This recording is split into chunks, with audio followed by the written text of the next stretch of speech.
अस्सलाम वालेकुम, सुबह बखैर, very good morning to all of you. भाई आज मैं कुछ ऐसी शख्सियत के हवाले से बात करने जा रही हूँ कि जो शख्सियत हम लोगों के आसपास हम अक्सर देखते हैं। एक ऐसा पर्सनालिटी ट्रेट आज हम डिस्कस करने जा रहे हैं जो कि हमारी ज़िंदगियों को बहुत ज़्यादा इफ़ेक्ट करता है। आपने अक्सर देखा होगा कि कुछ लोग ऐसे होते हैं, इनकी पर्सनालिटी बड़ी चार्मिंग होती है, जिनको बात करने का हुनर आता है। वो जिस भी महफ़िल में जाएं, वो महफ़िल की जान बन जाते हैं।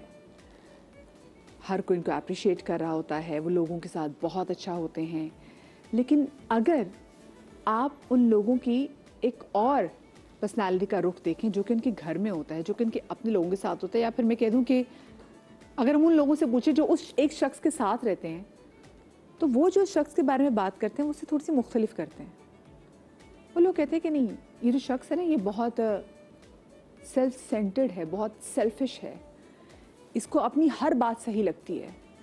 ये जब अपना कोई आर्ग्यूमेंट हारने लगता है तो ये एकदम से गायब हो जाता है, या फिर जहाँ पर इसको लगे कि गलती इसकी है तो ये कुछ ऐसे आपको मैनिपुलेट करेगा कि आपको मुर्द इल्ज़ाम ठहरा देगा और आप खुद विक्टिम बन जाएगा और आपको एक जालिम शख्स बना देगा। अक्सर लोग इस वक्त ये भी सोच रहे होंगे कि हम भी किसी ऐसे रिलेशनशिप में हैं कि जहाँ पर वो शख्स जिससे आप सबसे ज़्यादा मोहब्बत करते हैं या वो शख्स जिससे आप ज़िंदगी गुजार रहे हैं, जब वो कुछ आपके साथ बुरा करता है और आप उससे सिर्फ बात करने की कोशिश करते हैं कि ये तुमने क्या किया है मेरे साथ, तो वो फ़ौरन विक्टिम बन जाएगा और आपको जालिम बना देगा। वैसे आई एम श्योर बहुत से लोगों के साथ इंडिया भी जहन में आ रहा होगा, क्योंकि वो भी कुछ ऐसे ही खेलता है। तो ये जो टर्म है ना, जो ऐसे शख्स के लिए इस्तेमाल की जाती है जिसके लिए उसका अपना आप बहुत ज़्यादा इम्पॉर्टेंट होता है, और वो लोगों को बहुत ज़्यादा जो उसके साथ होते हैं बड़ा दबाने की कोशिश करते हैं। आपको समझ में नहीं आता कि आप उसका डील कैसे करें। ऐसे लोगों को कहते हैं नार्सिसिस्ट। आज हम उन लोगों के हवाले से बात करेंगे जो नार्सिज्म का शिकार हैं, और क्या हल हो सकता है भाई अगर आप किसी ऐसे शख्स के साथ रहते हैं, चाहे वो आपका भाई हो, चाहे वो आपके माँ बाप हों, चाहे वो आपका लाइफ पार्टनर हो, या फिर आपके दोस्त हों, या फिर आपके ऑफिस का कोलीग हो। तो क्या करना है, इस शो में इस हवाले से बात करेंगे। वैसे बड़े बुजुर्ग भी हमेशा यही कहते थे कि खुद को अक्ल कुल समझोगे तो तुमसे बड़ा बेवकूफ़ शख्स और कोई नहीं होगा। मेरे साथ मौजूद है जनाब हमारी सेलिब्रिटी गेस्ट हिना ख्वाजा बयात। हमारे साथ मौजूद हैं डॉक्टर वजाहत, जो डॉक्टर वजाहत भी किसी सेलिब्रिटी से कम नहीं, और अभी थोड़ी देर में हमें हमारे बाकी भी जो हैं वो गेस्ट ज्वाइन करना शुरू करेंगे। सबसे पहले मेरा आप दोनों से सवाल है, हिना जी मुझे बताएं पहले तो अस्सलाम वालेकुम। वालेकुम अस्सलाम। आपकी ज़िंदगी में कभी पाला पड़ा किसी नार्सिसिस्ट से? पढ़ा है और अनफॉर्चुनेटली बहुत कहते ना करीब से पढ़ा है। मेरी भांजी जो कि मेरे लिए तो मेरी बेटी है, क्योंकि वो चाहे खाला 8 साल की भी हो ना, वो जो बच्चा पैदा होता है ना, वो उसकी माँ ही होती है। तो उसने 10-11 साल जिस शख्स के साथ गुजारे और जितनी खामोशी से गुजारे, और हमें समझ में नहीं आता था कि ये इसकी पर्सनालिटी इतनी क्यों बदल गई है। She was not her self any more. वो हंसती खिलखिलाती ब्राइट स्मार्ट एनर्जेटिक लड़की बिल्कुल ढल गई, खामोश, जस्ट वर्किंग। उसके अंदर से वो स्पार्क आहिस्ता से, मुझे कई बार लगता था कि ये मुस्कुराती हंसती है मगर उसकी आंखें खाली हैं, उसकी आंखों में एक उदासी थी। और जो जिस शख्स से उसकी शादी हुई भी थी वो इतना चार्मिंग था, इतना चार्मिंग था, इतना एहसास करने वाला था, इतना ख्याल रखने वाला था, इतना बढ़कर आपको प्यार करने वाला था कि हमारे कभी कहते हैं वहमो गुमान में भी नहीं आ सकता था कि ये शख्स उसको इतनी अजियत दे रहा है।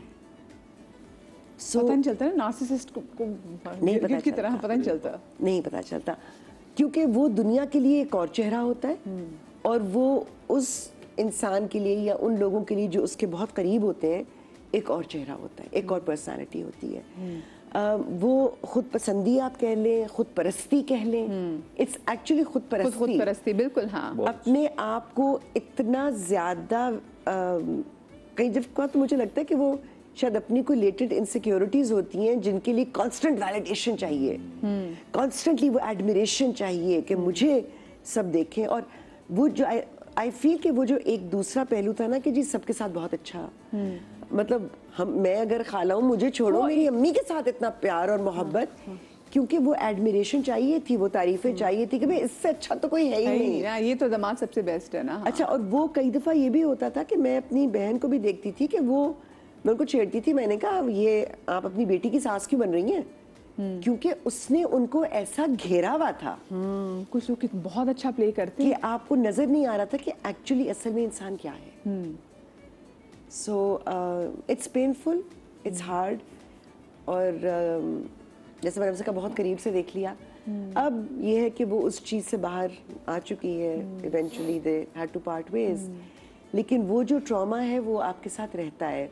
वो जो बच्चे हैं आपके, वो आज भी आपका वो कनेक्शन टूट नहीं रहा ना। बिल्कुल, हाँ। You still have to deal with that to some degree. और दूसरा है कि जो नार्सिसिस्ट शख्स है ना, उससे डील करने का बस कोई तरीका ये नहीं, कोई तरीका नहीं, बस आप खामोश हो जाएं, आप उससे जो कहते हैं ना नजरें फेर लें, क्योंकि वो चेंज नहीं हो सकता। आपका वैसे पाला पड़ा है ऐसे किसी नार्सिसिस्ट इंसान से? क्यों नहीं पड़ा, ज़रूर पड़ा है। ख़ास तौर पे मेरे एक दो फ्रेंड्स हैं, अभी भी हैं, जिसमें से एक मीडिया का बड़ा टॉप स्टार है, फ्रेंड है, और वो बहुत बड़ा नार्सिसिस्ट है, और उसके साथ बैठ के हमेशा लोगों को ये एहसास होता है कि शायद गलती हमारी है, या वो कमतर है। हाँ, या वो कमतर है, और या सारा का सारा जो मलबा है वो दूसरे के ऊपर डाल दिया जाता है। अब कई लोग, जिस तरह रिश्ते में कई लोग एक ठेका ले लेता है कि ये रिश्ता मैंने संभालना है, ऑटोमेटिकली वो ठेका ले लिया जाता है कि ये दोस्ती को मैंने संभालना है, तो ऑटोमेटिकली दूसरे को ये सिग्नल मिल जाता है कि मैंने तो उसमें कुछ करना ही नहीं। हाँ। मैंने तो बेड़ा गर्क करना है और इसने इस कचरे को उठाना। हाँ। सारा एफर्ट एक तरफ से आ रहा है, सारे एफर्ट एक तरफ। तो जो इक्वेशन होती है वो ऐसी हो जाती है। जब इक्वेशन ऐसी हो जाती है तो नार्सिसिस्ट को एक बहुत बड़ी दुनिया में ऑक्सीजन मिलना शुरू हो जाती है। तो इसी तरह मेरे 2-3 लोग हैं, एक फीमेल थी हमारी जानने वाली, 2 फ्रेंड्स थे, और उनके साथ हम भी रहे, और कभी कभी being a doctor, being a psychiatrist, उसने मुझे भी हर्ट किया, और इतना हर्ट किया कि उसने पर्सनालिटी को और हमारी जो शख्सियत है उसको तोड़ मरोड़ कर पेश किया, और हमें लगा कि हमें खराबी है। बहुत ही सीधा सीधा बातें बताता हूँ, ये तुमने क्या पहना हुआ है आज, ऐसे पहनते, ये तुमने कौन सा परफ्यूम लगाया हुआ है, ये परफ्यूम आजकल फैशन में। अब जब आप ये बार बार रोज सुनेंगे तो आपका जो डिटोरिएशन है अपने सेल्फ इमेज के लिए वो डाउट में आ जाती है। बिल्कुल ऐसे ही ना कि जब एक शख्स सुबह, दोपहर में, शाम में आपके कपड़ों की, आपके लुक्स की, आपके बालों की बुराइयां करने लगे, और फिर वो कंपेयर करे अपने हिसाब के कैलकुलेटर से, देखो ये होता है, तो शायद आपके कॉन्शियस लेवल पे वो चीज इग्नोर हो रहा है, लेकिन सब कॉन्शियस में वो बातें बैठना शुरू हो जाती है। बिल्कुल रह रही है, हाँ। और वहां पे जाके आपको 2 रास्ते मिल रहे होते हैं, एक तो छोड़ने का, जो कि बहुत देर से पता चलता है, दूसरा ये कि आपको उसके जैसा बनना या आप उसको उसकी तरफ की बात मानने का एक ऑटोमेटिकली दिल करने लगता है। हमें लगता है जिस तरह बाजी ने इतने, एक तो इनकी नॉलेज, इनकी तारीफ मुझे कर देते हैं, एक तो इनकी नॉलेज, ऊपर से इनका जो इजहार तरीका है बात करने का, मेरा तो खत्म हो गया आज, जिन्होंने स्टार्ट लिया है आज, कमाल हो गया कि खुद परस्ती, ये जुमला बहुत खूबसूरत लगा मुझे, कि खुद परस्ती का जो आलम होता है इसमें ये सामने वाले को बर्बाद करते हैं, और आखिर में क्या होता है कि ये ऊपर तख्त पे बैठे हुए होते हैं और दूसरे यूं समझ रहे होते हैं कि ये बिल्कुल ठीक है, और नीचे बैठे वाले आपको गिल्ट में रखते हैं। हाँ, कांस्टेंट गिल्ट होता है कि जैसे आपने कुछ, अच्छा मुझे ये नजर आता था जब मैं देख भी रही होती थी, लेकिन फिर भी नहीं समझ में आ रही थी, क्योंकि मुझे लगता है कि अगर मैं इसको तशबीह दूं ना उस चीज से कि आपने एक पत्थर लिया है और आप उसको आहिस्ता आहिस्ता चिजल करते हैं ना, तो आप आहिस्ता आहिस्ता उसको शेप देना शुरू कर देते हैं, कुछ भी मुजस्समा बना लेते हैं। तो आप एक इंसान को लेते हैं और आप आहिस्ता आहिस्ता ज़रबे लगाते रहते हैं। वो ज़रबे इतनी गैर महसूस तरीके से लग रही होती हैं कि आप खुद सेल्फ डाउट में आ जाते हैं। आपको लगता है कि आप, मतलब मैं इससे कह रही हूँ कि मैंने एक और बच्ची भी मेरे जहन में आई, जिसकी तो बाल बाल बच गई, वो नहीं हुई उसकी शादी उस शख्स से, क्योंकि मैंने कहा बेटा वो तुम्हें शादी से पहले उसने तुम्हें, तुम जो इतनी कॉन्फिडेंट बच्ची हो, तुम्हें जो intelligent, everything working for you, तुम्हें उसने वहां लाकर खड़ा कर दिए जहां पर तुम्हारे हाथ कांपते हैं, उसका फोन आता है, क्योंकि तुम्हें हमेशा लगता है कि मैं गलत हूँ, मैंने कुछ किया होगा, मैंने ही कुछ ऐसा कहा होगा, मुझे माफ कर। कॉन्स्टेंटली माफिया मांग रही हो, कॉन्स्टेंटली माफिया मांग रही हो। अच्छा, इसके अलावा मतलब अगर आप लोगों को ये लग रहा हो कि मर्द हजरात यूजुअली या फिर हस्बैंड हो, खवातीन जैसे मैंने बात की है, मेरी भी एक दोस्त फीमेल फ्रेंड, वो इतना हर तरीके से मैनिपुलेट करती थी और उसने ना मुझे अपने डरा के रखा होता था कि मुझे होता था कि अच्छा इसकी ये चीज़ हो जाए, ये चीज़ हो जाए। मैं कैसे मैनिपुलेट होकर मैं यूज़ भी होती थी उससे, लेकिन कभी अगर एक बार मैंने ज़िंदगी में उससे किसी बात जो मुझे बुरी लगी और मैंने उसका इजहार कर दिया, शी गोस्टेड मी कम्प्लीटली। वो गायब हो गई, क्योंकि जब मैंने उसे एक छोटा सा कन्फ्रंट करने की कोशिश की, कन्फ्रंट भी नहीं, बस मैंने इजहार कर दिया कि मतलब तुम हर वक्त ये क्या बात करती हो, हमारे साथ भी मसले हैं। तो उसको इतना बुरा लगा और मैं भी इसकी बात है क्योंकि मुझे मुसलसल किसी कॉम्प्लेक्स में डालने की, देखो ये है, अल्लाह तुम्हारा कद थोड़ा अजीबो गरीब सा लंबा नहीं है, अच्छा तुम्हारे बाल कितने बदलो कि अल्लाह तुम कितनी पीली पड़ी हो। वो मुसलसल और कुछ भी नहीं करती। तो बता देखा ना तुम, अब मैं क्या लोगों को अपने तुम हुलिया देखो, मैंने कहा मेरा हुलिया ऐसा ही है, बिल्कुल सेल्फ एस्टीम को वो डैमेज कर देते हैं। बिल्कुल हाँ, आपको लगता है आपकी हर चीज गलत है, आपसे कुछ सही नहीं हो रहा है, it's a power of suggestion. आप बार बार मेरी अम्मी कहा करती थी कि आप एक ही जगह पर पानी का कतरा टपकाते रहे ना तो वहां सुराख हो जाता है। तो एक इंसान है, उसको कॉन्स्टेंटली आप ये कह रहे हैं कि ये तुमने क्या, अच्छा नहीं चलो ठीक है, कहने को तो आपने कुछ नहीं कहा, लेकिन आपने उसको फौरन डाउट पे डाल दिया, मेरे कपड़े सही नहीं है, मेरी ये चीज ठीक नहीं है। अब उस फिजिकल चीजें भी होती हैं। मैंने कई रिश्तों में ये देखा है, खवातीन भी करती हैं और मर्द भी करते हैं कि तुम रहने दो, तुमसे नहीं होगा। सही बात। हाँ, तुम रहने दो, तुमसे नहीं होगा। तुम्हें कहाँ अक्ल है इन बातों की, तुम्हें क्या पता, तुम्हें क्या पता। आप इतनी दफा ये बात कहते हैं, इतनी दफा ये बात कहते हैं कि जो दूसरा शख्स है उसको वाकई लगता है कि मुझे कुछ नहीं आता, मुझे अक्ल नहीं है, मेरे अंदर कोई मैच्योरिटी नहीं है, मैं डिसीजन नहीं ले सकती या नहीं ले सकता। सो आप दूसरे की पर्सनालिटी खत्म कर देते हैं क्योंकि आप खुद को आप बेहतर महसूस करना चाहते हैं। हाँ, अगले को, ये ऐसे लोग होते हैं कि अगले को ज़लील करके। अच्छा डॉक्टर साहब, आपके सामने क्या ऐसी इंपॉर्टेंट ट्रेट्स हैं? क्योंकि देखिए पहले तो हम जरा लोगों को बताएंगे कि भी आसपास के जो कुछ आपके ऐसे लोग हैं, इनको हम नार्सिसिस्ट कहते हैं इस तरह से, ताकि अगर कल कलाई आपके साथ कोई चीज़ करते हैं ना तो आप लोग बड़े आराम से गूगल में, तो ऐसी चीज़ हो ना तो मैं कैसे डील करना, तो मैं गूगल से भी चीज़ें देख लेती थी क्योंकि वहाँ पे इतनी एडवाइस मिल जाती थी। तो आपको पता हो कि आपने इनको डील कैसे करना। और कहीं कहीं ऐसा होता है ना कि हम ऐवी दीवार के सामने दीवार पे सर मार रहे होते हैं और उसको कख फर्क नहीं पड़ रहा होता, वो दीवार अलबत्ता हमारी खून से लाल हो जाती है और कुछ भी नहीं होता। ट्रेट्स होते क्या वैसे, अगर मैं बात करूं मर्दों में और औरतों में डिफरेंट होते हैं क्या? हाँ, मैं थोड़ा सा मैं इसको डॉक्टरी पॉइंट ऑफ व्यू समझा दूं। जिस तरह हम सब कोई ना कोई पर्सनालिटी में आए हुए, जिस तरह कुछ लोग होते हैं पैरानॉइड पर्सनालिटी, जिनके अंदर खौफ शुक्कूक ज़्यादा होता है, वो हमेशा न्यू करके रहते हैं कि कोई मेरे खिलाफ है। एक टिपिकल एक अपनी हालत जंग में रहते हैं, शक्की कल्ब टाइप के लोग, उर्दू में सुना होगा आपने, अखबारों में लिखा हुआ आता था पहले। इसी तरह बॉर्डर लाइन, अखबारों में मेरे घर में भी सुना है हमें उर्दू आती है, बड़े मुश्किल है ना, ये लोग बोलते नहीं है। बॉर्डर लाइन पर्सनालिटी होती है जिसमें हम अमूमन खवातीन या मर्द अपने हाथों पे ब्लेड्स मारते हैं, सुसाइड करते हैं, डेलिब्रेटेड सेल्फ हार्म करते हैं, कूदते हैं, बार बार पे खुदकुशी की बातें करते हैं। लड़कपन में अक्सर होता है, तो ये क्या ये भी पर्सनालिटी डिसऑर्डर? अच्छा, मैं दूर से आ रहा हूँ, जरा मैंने कहा थोड़ा सा पढ़ा दूं। इसी तरह बहुत सारी पर्सनालिटीज हैं। इसमें एक आती है नार्सिसिस्टिक पर्सनालिटी, जो कि मर्दों में ज्यादा पाई जाती है। अगर 4 पेशेंट्स आ रहे हैं या 4 लोग हैं तो 3 मर्द होंगे और 1 खातून होगी, जो रेशियो मैंने अभी तक देखा है। अब नार्सिसिज्म होता क्या है, लोग क्या समझते हैं कि अगर कोई इंसान खुद पसंद है तो वो नार्सिसिस्ट है, ऐसा नहीं है। हाँ। अगर कोई खुद पसंद है तो वो अपने लिए अच्छा परफ्यूम लगाता है, सब कुछ अपने लिए करता है, तो वो खुद पसंद है। बस हम लोग समझते हैं कि खुद पसंद आदमी को नार्सिसिज्म, और कोई सेल्फी लेता रहता है, अपनी तारीफें करता है, नो। इसमें सबसे इम्पोर्टेंट जो 2 पॉइंट है, मैडम PhD भी बैठी हुई है मेरे सामने कुछ गलती हो जाए तो जान की अमान, कि इनके अंदर लैक ऑफ एम्पैथी होती है, जो इनका सबसे रेड टिक है। उसमें हाँ जी, लैक ऑफ एम्पैथी का मतलब ये है कि दूसरे के जज्बात को मजरू करके रखना, दूसरे के इमेज को मजरू करके रखना और उसको बर्बाद कर करके बिल्कुल एहसास ना होना। बल्कि वो बंदा मर जाए, लड़ जाए, बेहोश भी पड़ा है तो वो उसी का कसूर है, मुझे क्या फर्क पड़ता है। अच्छा, मैं चाहूंगी इसमें सयानी साहिबा मारूफ राइटर हैं, जरा वो भी आके हमारी डिस्कशन। अस्सलाम वालेकुम जी। वालेकुम सलाम, कैसी हैं? बिल्कुल ठीक आसमा, मैं चाहती हूँ कि आप भी हमारी डिस्कशन का आइए बैठिए ताकि पार्ट बने जी, क्योंकि हम डिस्कस कर रहे हैं उसके नार्सिसिस्ट के ट्रेट्स। डॉक्टर साहब जरा डॉक्टर्स पॉइंट ऑफ व्यू से बता रहे हैं जी।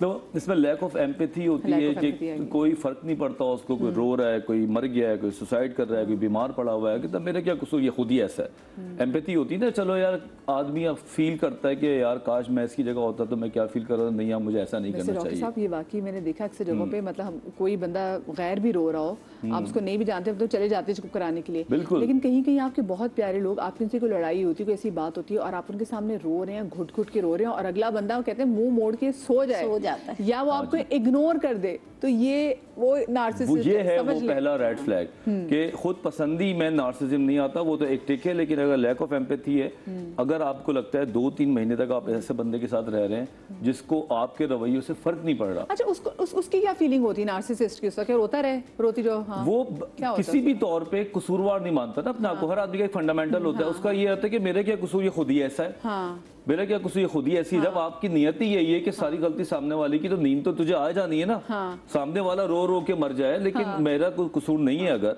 और सारा वो बड़े मजे से ब्लैंकेट तोड़ के उधर मुंह करके सो जाता है, सुबह जॉब पे टाई शाई लगा के पहुंच जाता है, खुशबू तैयार होके जनाब। और अगर कोई मुझे जैसा दोस्त 2-1 बजे से कॉल करके कहता है यार तुमने ये फड्डा मारा है, तो वो उस पर भी चढ़ जाता है, यार तुम भी ऐसे हो, तुम्हें समझ नहीं आता, वो खुद फला फला फला फला करके एक तरह से उसकी जीत होती है ना, कि उसने जो अपने आप को विक्टिम बनाया हुआ अपने जहन में। हाँ जी, कि मतलब ज्यादती तो मेरे साथ हुई, अगर ये रो रही है या रो रहा है तो फिर गलती तो उसी की थी। बिल्कुल ऐसा मैनिपुलेट करता है कि सामने वाला गलत लग, क्योंकि वो टूटा फूटा तो वैसे ही लग रहा होता है ना, तो लोग कहते हैं जो, सॉरी आपकी बात काट रही हूँ, कुछ लोग जैसे नॉर्मल इंसान होते हैं, अगर मेरे साथ कभी इस तरह का हो कि मुझे पता भी हो कि फॉर एग्जाम्पल कि मेरी गलती है, लेकिन फिर भी कभी कभार मैं दूसरों को रोते हुए नहीं देख सकूंगी, मैं कहूंगी यार चलो छोड़ो जाने दो, जो भी हुआ बात खत्म करो, क्योंकि ये एक नॉर्मल इंसान होता है कि यार मेरी गलती भी है ना, तो अभी इतना रो रहा है या रो रही है तो चलो अब छोटे बन जाओ, कुछ नहीं हो जाएगा।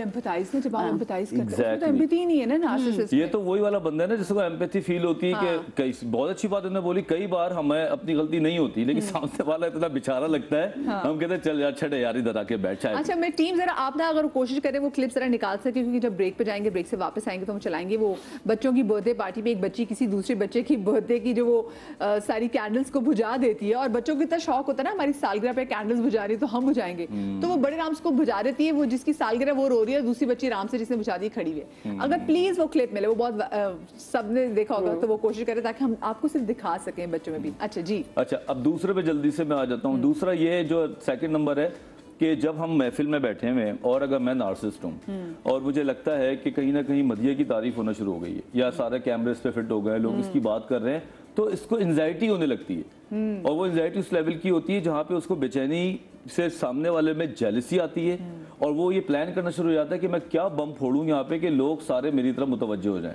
अब वो कभी कभी कामयाब हो जाता है, कभी कभी नहीं हो पा रहा होता, तो वो वहाँ बहुत बेचैनी में रहता है। और उसको ये गवारा, मतलब ये वर्ड्स खास तौर पे मैं इस्तेमाल कर रहा हूँ, गवारा नहीं होता कि कोई मेरी मौजूदगी में सामने वाले को फोकस कर रहा हो, और ये चीज़ उसको बीमार करने लगती है। जब जाहिर सी बात है मेरे दिमाग में ये है कि मुझे कोई लिफ्ट नहीं करा रहा, मेरी बेइज्जती फील हो रही है, तो मेरे अंदर तो फिर तकरीबकारियाँ बैठेंगी ना, तो फिर वो तकरीबकारियों वाले जो तरीके हैं वो फिर नार्सिसिज्म वाले होते हैं। वो जानबूझ के कोई ऐसी चीज, ऐसी बात, ऐसी हरकत कर देते हैं कि सारी अटेंशन उनकी तरफ डाइवर्ट हो जाती है। मैं ना चाहते हुए भी मेरे करियर के बिल्कुल आगाज में मेरे सारे पाकिस्तान के बहुत बड़े सुपरस्टार थे, किसी ने आके मिलता, हम शो करते थे, किसी मेरी तारीफ कर दी कि आप बहुत लग रही हैं यार, आपका कितना अच्छा नॉलेज है। मैंने कुछ ऐसे सवाल किया तो ब्रेक मैंने कहा आपका कितना अच्छा नॉलेज है, आप, तो मैंने कहा जी आप कितना पढ़ी हैं, तो मैंने कहा मैंने मास्टर्स किया हुआ है, मैंने फिल्में की हुई हैं। वो अच्छा ठीक है, तो तारीफ हो गई। तो वो जो साथ थे उनको बर्दाश्त नहीं हो मेरी तारीफ का, तो फिर अगली पूरी ब्रेक में उन्होंने मेरे पे कैमरा कट नहीं होने दी। I was the host of the show, I was the co-host of the show, लेकिन उन्होंने तो ये, अब आपने बात की ना तो मेरे दिल में ठक करके वो बात है। और कुछ महफिलों में ऐसा होता है, मैं इसको यहाँ से कंटिन्यू करूँगी और मुझे आसपास से भी पूछना है। डॉक्टर नबिया अली खान भी हमें लाहौर से ज्वाइन करेंगी, हमारी एक और सेलिब्रिटी गेस्ट पे में ज्वाइन करने वाली हैं, तो मैं इनसे पूछूंगी कि क्या इनका पाला कभी ज़ाती तौर पर किसी नार्सिसिस्ट से पड़ा है, तो मैं इनसे पूछूंगी, लेकिन एक छोटी सी ब्रेक के बाद कहीं बचाइएगा।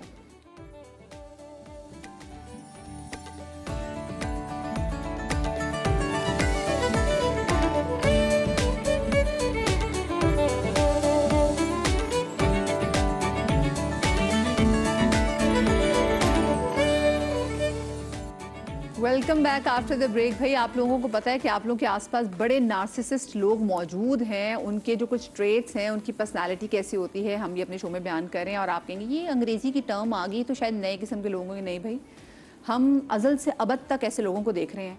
शैतान की भी अगर देखा जाए ना खुसूसियत, तो वो भी कहीं ना कहीं नार्सिसिज्म का मारा हुआ था, ठीक है। और ऐसे बहुत सारे ट्रेट्स, ऑफ कोर्स फिर हम देखते हैं लोगों में भी वो ट्रेट्स मौजूद होते हैं।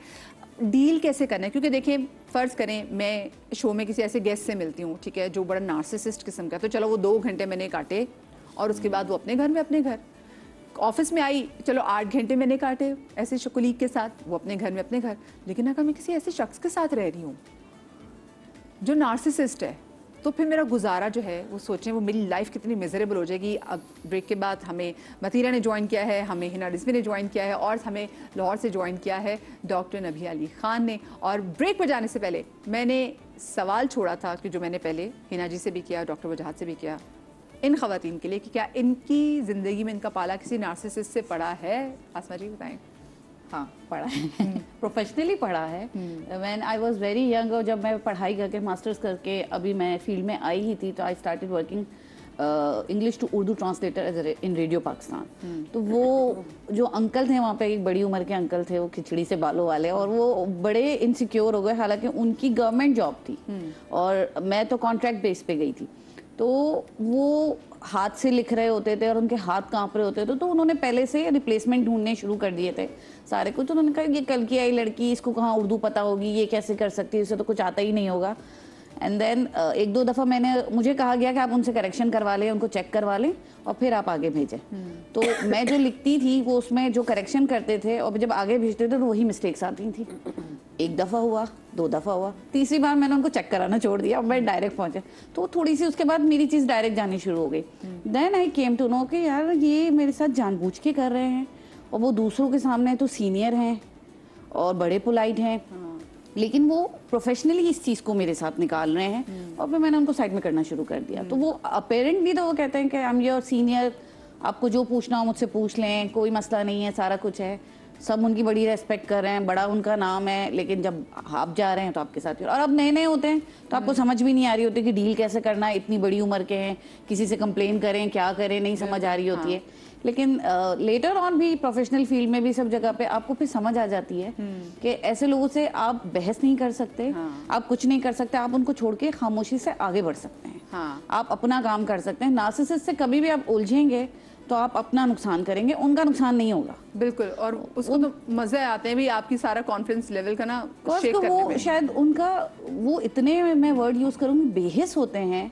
आप अगर किसी जानवर को देख लें, किसी बच्चे को देख लें, especially when you are a mother, तो आपको आंसू आ जाएंगे किसी को भी तकलीफ में देख के। जैसे वो एम्पैथी की बात करें थे, आपने बिल्कुल सही वर्ड इस्तेमाल किया, वो बेहिस। वो बेहिस होते हैं, उनके अंदर वो हिस्स ही नहीं होती कि वो दूसरों का दुख महसूस कर सकें। वो उस लेवल तक जाके उसको तकलीफ पहुंचा सकते हैं कि कोई इंसान सोच नहीं सकता। हम तो किसी गैर को देख के यार इतने दुख में आंख में आंसू आ जाते हैं, और आपके सामने आपका कोई अजीज रो रहा हो, हाँ, तो वो आपको कोई फर्क नहीं पड़ता। अच्छा, मान सकते हो तो कि अगला बंदा रो रहा हो ना, तो हम उसके नहीं चलो मैं सॉरी कर देती हूँ, या अच्छा चलो बात खत्म कर देते हैं, चलो कोई बात नहीं। मैं तो ये कहती हूँ, आप माफी मांग। क्या कहते हैं, चलो कोई बात नहीं, अच्छा चुप हो जाओ, मैंने तुम्हें माफ कर दिया है। हाँ जी, जेन्युइनली कह रही हूँ। वो sure. आपको उस वक्त भी गिल्ट फील करवाते हैं कि अगर आप रो भी रहे हैं तो इट्स ओके, मैंने तुम्हें माफ कर दिया है। पर आइंदा ऐसा करना नहीं, नेक्स्ट टाइम बी केयरफुल।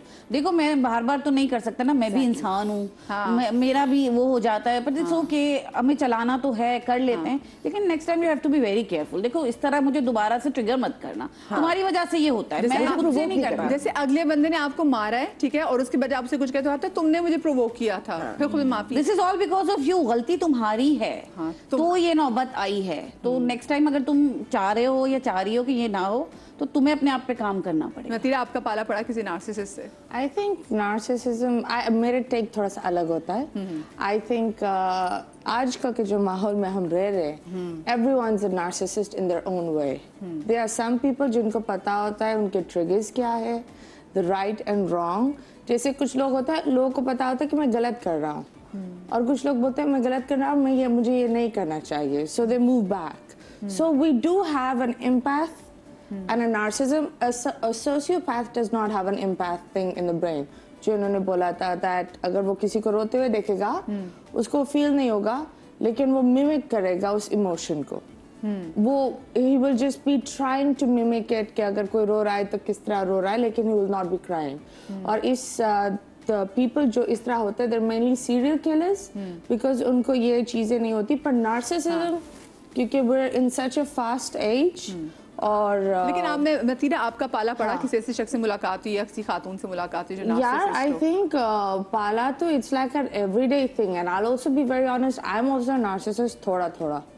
एक होता है, we have to recognize ourselves. The reason why I'm saying this is because जब आप therapies में जाते हो तो you get to know, वो आपको बताते हैं कि इन चीज़ों में वो you gaslighting the other person, and it's good to tell. अगर आपको ऐसा लग रहा है आप अपने पार्टनर को कहीं ना कहीं मैनिपुलेट कर रहे हो या कहीं से gaslighting कर रहे हो, उसको बता दो that मुझे लगता है मैं तुम्हें gaslight कर रही हूँ या इस तरह. So let's just put everything down and talk like civil people. लेकिन नार्सिसिस्ट कभी आपके साथ बैठ जब बोलेंगे मुझे बात करनी है, वो उससे पहले ऐसी वारदात डाल देगा कि आप बात कर ही नहीं सकेंगे. हाँ, नहीं, that's the whole thing that we fail to accept that there is a narcissist within us. But we all have it. I think that. That's my approach. Because we all want to be right. We all want to have that thing that I did best. No one agrees on I was wrong. So अगर आपको ये चीज़ें पता चल जाती है, when you own up to your mistake, फिर आप एक चेन तोड़ रहे होते हो थोड़ा कर तो वो बहुत ज़रूरी होता है कि उसे इनको तोड़े. अच्छा आप बताएं, आपका पाला पड़ा है ना? मैं समझती हूँ जिस फील्ड से मैं हूँ, स्पेशली या हिना जी या मतीरा है, इसके अंदर वाकई में जैसे आई एग्री विद मतीरा कि we meet such people every day और हम उसका कुछ कर नहीं सकते. जब मुझे इस बात की समझ में आई, जाहिर सी बात है when you young you vulnerable, आपको बहुत सारी सिचुएशंस के साथ डील करना नहीं आता. आप अपना टेम्परामेंट लूज कर जाते हैं, आपको एकदम एंगर आउटबर्स्ट हो जाते हैं. मुझे तो बहुत ज़्यादा होते हैं बिकॉज मेरे साथ है मसला, मेरा दिमाग जब आउट हो जाता है तो मुझे गुस्सा बहुत ज़्यादा चढ़ जाता है. लेकिन ग्रेजुअली आई लर्न कि इस चीज़ से किसी और को फ़र्क नहीं पड़ेगा, मेरी अपनी सेहत को फ़र्क पड़ेगा. तो why there should be a sensible approach to it कि मुझे क्या करना है, इस सिचुएशन से डील कैसे करना है. तो मैंने उसका बेहतरीन पॉलिसी इख्तियार ये की कि मैं एक कोना पकड़ लेती हूँ. अगर इफ़ किसी सेट पे ऐसा, अव्वल तो अल्हम्दुलिल्लाह आई बीन ब्लेस्ड कि मुझे हमेशा बड़े अच्छे को एक्टर्स मिले जिनसे मेरी दोस्ती रही है और जिनसे ज़रा मुझे लगा कि नहीं यार यहाँ मेरी वाइब नहीं मैच कर रही, आई जस्ट स्टेप बैक और उसके बाद फिर मैं यूँ जाहिर करती हूँ ना उसको इस ये मेच्योरिटी आने में ना टाइम लगता है, क्या आपको पता है. लेकिन बचपन में हमें नहीं मालूम होता. हमारे कजन्स, हम छोटे होते हैं, हमारे कजन्स जैसे होते हैं. अब बड़े होके जब आपके भाई बहनों में भी पाई जाती हैं. मैं थोड़ा सा यहाँ पे अगर इजाज़त हो, देखिए थोड़ी बहुत खुद पसंदी जो है या अपने आप को सही समझना, ये ओपिनियनेटेड होना, वो पर्सनालिटी क्लैशेस भी होते हैं, किसी का किसी तरह से होता है, कुछ होता है, वो एक फ़र्क चीज़ है. But when you're strictly talking about narcissism as a psychological condition, वहाँ पर थोड़ा सा एलिमेंट जो मुझे लगता है लोगों में आ जाता है, वो सेडिज्म का भी होता है. इट इज़ नॉट जस्ट कि जी मैं I don't want to be proven wrong, I believe I am right. ठीक है, वो एक अलग चीज़ है. लेकिन जहाँ पर आप दूसरे को तकलीफ पहुँचा रहे हैं, दैट इज सीरियस. क्योंकि देखिए यहाँ पे ये भी देखना है कि साइकोलॉजिकल कंडीशन है या फिर पर्सनालिटी ट्रेट है, ये भी इन दो चीज़ों में फ़र्क करना ज़रूरी है. एक और चीज़ ये भी होता है ना दैट टॉक्सिक पेरेंट्स में बच्चा बेसिकली जब 5 साल का होता है, he is on a download thing, तो उस बच्चे को पता भी नहीं होता दैट वो इसी तरीके से अगर कोई एक पेरेंट नार्सिसिस्टिक होता है और दूसरा एम्पैथ होता है. नॉर्मली ये होता है एक एम्पैथ के सफ़र दो चीज़ें होती है with a narcissist, either it will totally lose और either it will collapse mentally and become another narcissist. ये एक चीज़ होती है.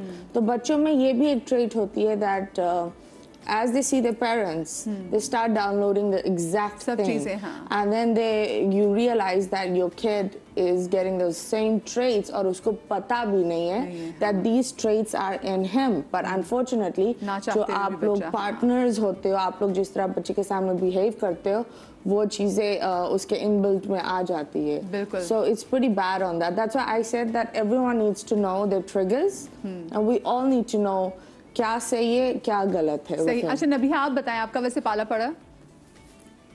हमारा तो रोज़ ही पाला पड़ता रहता है एज अ माहिर नफ्सियात भी, और दूसरे कुछ ऐसे दोस्त भी आपको कभी कभार ज़िंदगी में मिल जाते हैं जिनसे आप अच्छा, मेरे लिए हैरान कुन मरहला इसलिए नहीं होता क्योंकि ज़ाहिर है एक माहिर नफ्सियात हूँ तो मैं बहुत अच्छे तरीके से समझ सकती हूँ कि इनको कैसे डील करना है या इनके साथ कैसे चलना है।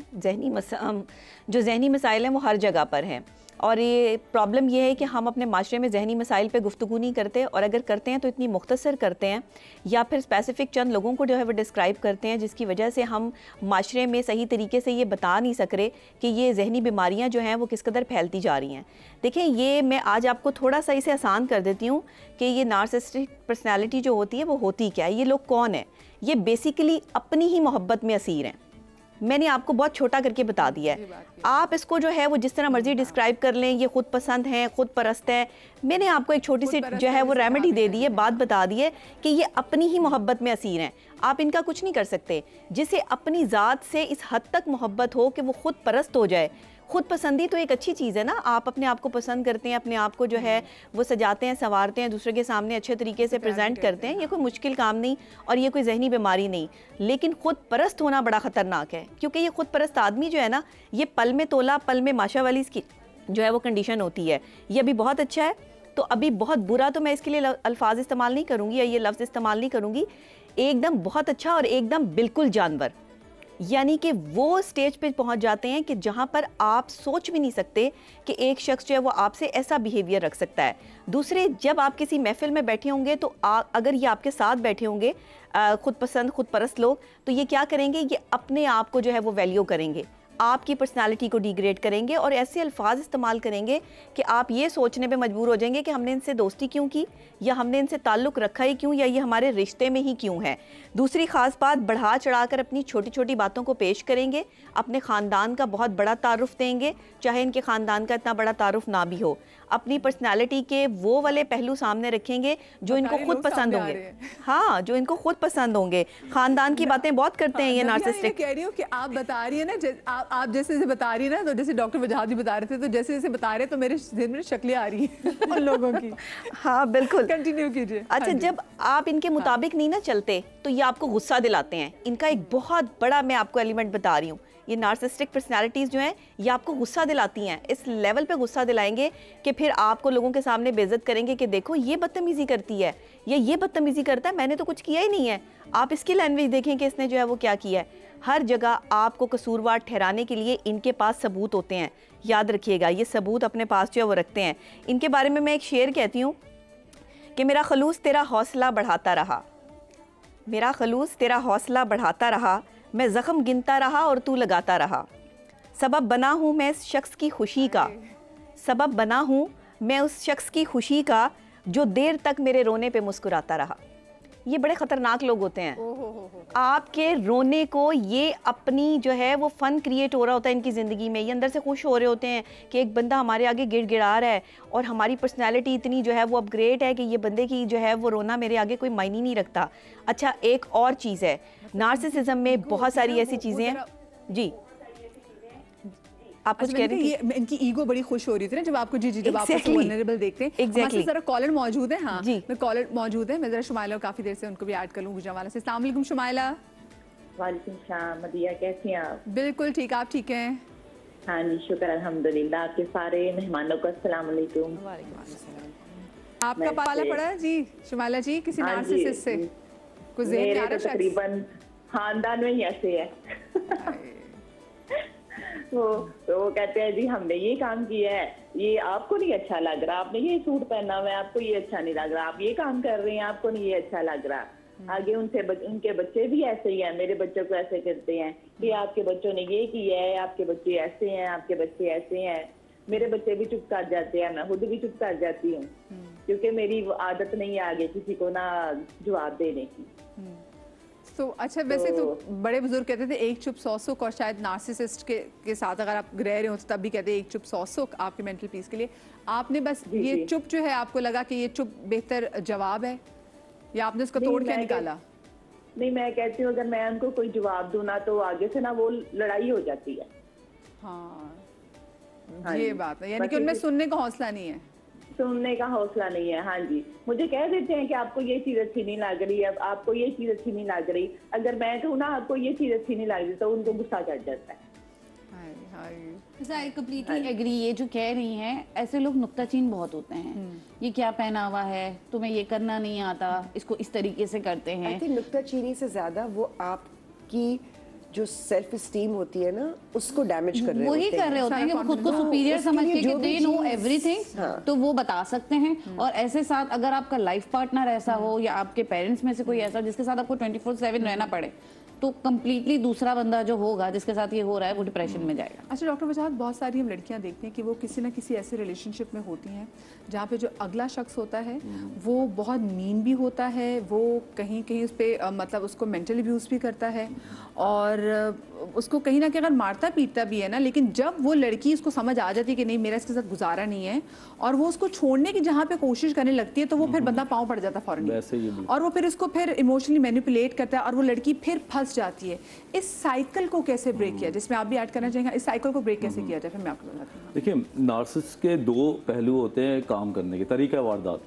पहला वारदात ये होता है कि सामने उनकी इतनी इन्फ्लेटेड। अच्छा ब्रेक आ रही है, मैं फिर ब्रेक ले लूँ, सॉरी बस जल्दी से आते हैं। बस हाँ, ब्रेक के बाद ना, क्योंकि ये बहुत इंपॉर्टेंट है। अक्सर सिर्फ ये नहीं होता कि यूजुअली ज़्यादा लड़कियां स्ट्रैप में आती हैं, लेकिन बंदे भी स्ट्रैप में आते हैं। तो मैं डॉक्टर वजाहत से पूछूंगी और हम मतीरा से भी जानने की कोशिश करेंगे, बाकी सब मेहमानों से भी, कि हम इस साइकिल को ब्रेक कैसे कर सकते हैं। सब लोग कहीं ना कहीं, चाहे वो अपना हस्बैंड हो, चाहे वो दोस्त हो, बहन भाई हो, हम कहीं ना कहीं इसका शिकार रहे हैं। ब्रेक के बाद मिलते हैं।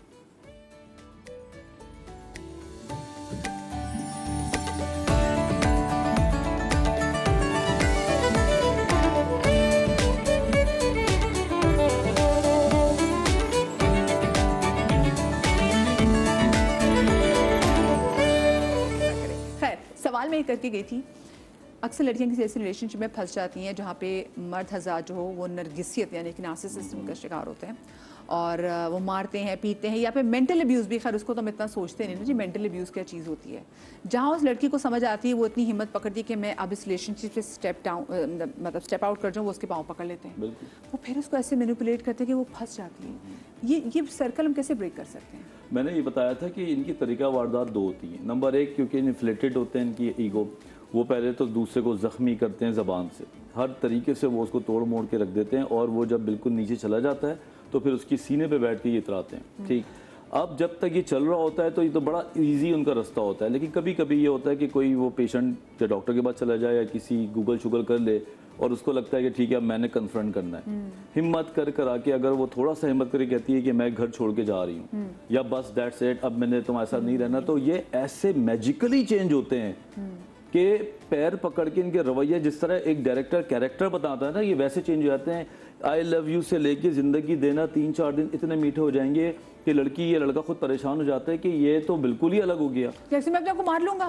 बिल्कुल मार लूंगा और एक्स्ट्रा मेरे बूढ़े माँ बाप रुल जाएंगे तुम्हारी वजह से। लेकिन ये फिर चंद दिनों का गेम होता है, लेकिन ये चंद दिनों का गेम होता है, ये ज्यादा दिन नहीं चलती है। वो ना कुछ ऐसे मीठे हो जाएंगे कि लड़की को ये लगता है कि बिल्कुल अभी ऐसा रहेगा और फिर 1-1.5 महीने के बाद दोबारा से वो अपनी कंडीशन में चले जाते हैं। अच्छा, वो जो छोटा सा पीरियड होता है ना, वो इतना मैजिकल होता है कि लड़की उस पर फिदा हो जाती है। चलो प्यार भी तो करता है ना। बिल्कुल, वो जो छोटे पैचेस आ रहे होते हैं, उस पैचेस में सरप्राइज दे दिया, कोई गिफ्ट दे दिया, होते तो हीरो हैं ये, दिखने में भी अपने आप को टिप टॉप जेल से लगा के 24 घंटे। तो जहाँ पे उन्होंने ऑफ बीट मारा 50-60 दिन के बाद, वो 2 दिन जो है ना वो लड़की का बेड़ा गर्क करना शुरू हो जाते हैं और फिर वो लड़की आश्रय में रहने लगती है कि अल्लाह करे अभी ऐसा रहे। और जब वो एक टाइम आता है फिर लड़की को लगता है कि अब मैं बिल्कुल फिट, रिलेशन अच्छा जा रहा है, तो फिर वो हल्की हल्की अपनी नए रंग दिखा रहा होता है। इस वजह से रिश्ते को छोड़ना मुश्किल होता है। अगर कोई शख्स ट्रूली फेस डार्क साइड में रहे ना नार्सिसिस्ट, तो लड़के लड़की को छोड़ना आसान है। वो 6 महीने में इतना फाइंड आउट कर ले कि भाई it's not going to work, ये तो बिल्कुल वाइल्ड है। लेकिन वो जो बीच में वो हीरो बन के घुसता है ना और बीच में जो सरप्राइज देता है, वो 10-15 साल चलवा देता है। और वहाँ पे स्टॉकहोम सिंड्रोम होता है, एक जो खवातीन के साथ हो जाता है, जिसमें औरत को लगता है कि मैं छोड़ना चाहती हूँ लेकिन मैं नहीं छोड़ पाती। इसकी वजह उसको कभी समझ नहीं आती, जिंदगी गुजर जाती है, मर जाएगा मेरे बगैर। या ये होता है कि वो बीच में ऐसा बोल रहे होते हैं। अब जो बीच में जो अच्छा सा लड़का या लड़की बन रहा होता है ना, उसको फाइंड आउट करना बहुत जरूरी है, क्योंकि वहां पे इनका बेड़ा गर्क हो रहा होता है। अभी हम बताएंगे आगे और चीज होती है कि जब वो निकलने की कोशिश कर रही होती है, स्पेशली मैं खवातीन के बारे में कहूंगी, तो उस वक्त भी उसको वो यही एहसास दिला रहा होता है कि देखो तुम मुझे छोड़ रही हो, मैं तो नहीं छोड़ना चाह रहा, हाँ। मैं तो रहना चाहता हूँ साथ, I want to make it work, I want relationship to do well, लेकिन इट्स यू। उसको फिर डाउट होता है कि भाई हाँ मैं ही शायद गलत कर रही हूँ, वही गिल्ट में डाल देते हैं, गिल्ट में डाल दे, वो डिसीजन ही नहीं ले पाती, लड़की हो या कोई भी रिलेशनशिप में हो, आप डिसीजन नहीं ले पाते क्योंकि ऐसे लोगों के साथ रहने वाले लोगों की मेंटल स्टेबिलिटी पर क्वेश्चन मार्क हो जाता है। और वो नहीं कर पाते। मतीरा, आप क्या जो बिल्कुल सही बात है, ये जो लव बॉम्बिंग का एक वो है ना जो आजकल बच्चों ने बना दिया, there is a method called the push and pull technique. So basically ये होता है they love bomb you 100% and then they ghost you for some time.